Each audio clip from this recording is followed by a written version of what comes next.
Alright guys, video number 2. We should probably do a front squat. We realized after the first video we didn't really go into one, we just went over the importance of it. So I'm just going to lift the bar up here and get into the front squat position. Sorry, my watch always gets in the way. I just take that off.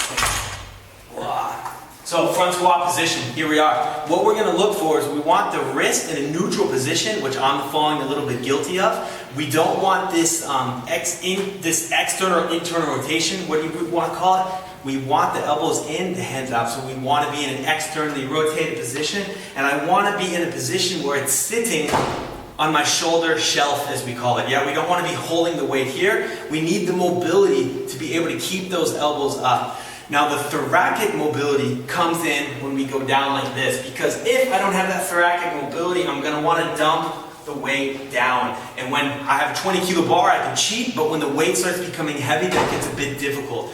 So as I come down in a proper squat position, I've got to have the mobility in my arms, or in my lats, if you will, to continue to hold the weight up, but also in my spine so I don't dump everything forward. And then from this position, I come up. So I should be able to squat in this position, continuing to keep this bar on the shoulder shelf. And this is why many of the coaches get worried with their athletes that they can't do it, because they're missing that mobility and they end up either smoking their shoulders or wrists.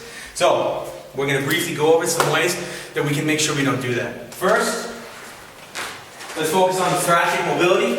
I've got a peanut here with 2 lacrosse balls, or a Gemini, which is a little bit more expensive, or 2 tennis balls. Yeah, this is going to be quite painful. I'd rather have the tennis balls, but we start with the lacrosse balls. And if you need me to move, just let me know. I'm going to stick this right in between my spine. I'm going to start from above here. Let's see here. Get this right back into my thoracic spine. And just right here, I'm going to start opening up that tissue that I really want and really need to be able to move when I'm in that bottom position of that front squat. So here I would work for about 3 to 5 minutes, just really kind of grinding up that tissue, and really sometimes trying to touch my fingers together to get like some mobilizations, to really get that spine to open up to when I need to get that thoracic extension I can. And already you can see my arms opening up and the range of motion becoming better. So there's no wrong movement you can do. Go into a little bit of the snow angels here. Just really try to open everything up. And like I said, you can even set your butt down here, move around a little bit, work on the whole back. I would say that piece should be about 3 to 5 minutes. Continuing after that, let's go into the kid stretch. I call this the toddler stretch. You basically just sit here, and this is a fantastic way to just simply start working on opening up your wrist. So we have another good video for the wrist stretches, which I'll briefly go over, but this one is new, and this is the ones I have a lot of the guys do when they're sitting on the floor, when they're doing whatever with their kids, is really just working on opening that wrist up to give us that shelf position of the weight.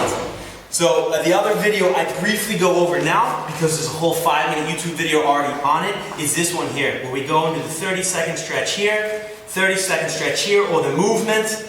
Same thing here, and then we go through them all again like this. And again, I'm going to fly through those because we already have a specific video solely on that. And then the last one is open up the lats. So you can see I got a band here, tied right here. And what we can do here is we just basically mimic the position of an overhead squat, but we exaggerate it. So you can have either foot forward. For me, I think as long as your core is tight and you're in an unbroken position, both is okay. But what we focus on here is really winding that tissue up. You can even put your hand above and really block that elbow in and trying to get that wrist in that good position. Because what we need to focus upper body on is getting that thoracic extension back, as we did with the balls, the arms in a good position, and then opening up those forearms so our wrists aren't falling in, but it allows us really to have a flat shelf here to keep the elbows up so that bar again can sit on that shoulder shelf. So just briefly, let's go back here real quick and see if mine is any better. So already, I think I can feel that it's much looser. My thumb stays under the bar much easier this time. And as I come down, I definitely am in a better, cleaner position with this weight here. And I'm able to hold this quite easily. So, I hope that makes sense. Again, 3 to 5 minutes on everything.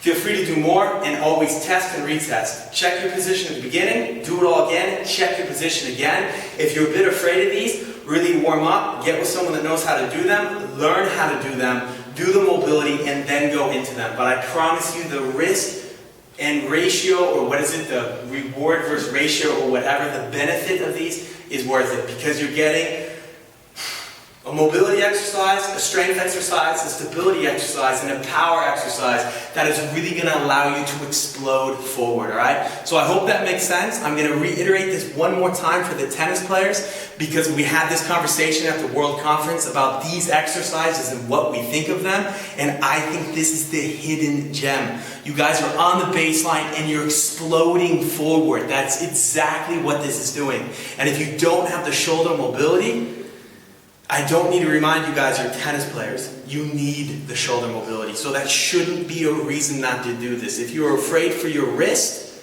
well, you need the wrist mobility too. Because yes, while the wrist is extremely important for you in your sport, that should make it even more important for you to be able to do this exercise, lift these weights, because then hitting a tennis ball will be nothing when it comes to risk prevention, if you will, for your sport. So I hope that makes sense. If not, email me again. Again, judo guys, man, I'm sorry. Next week we do it again. Achilles tendonitis will be the next video, and how to take care of it. And if you guys have any questions, let me know.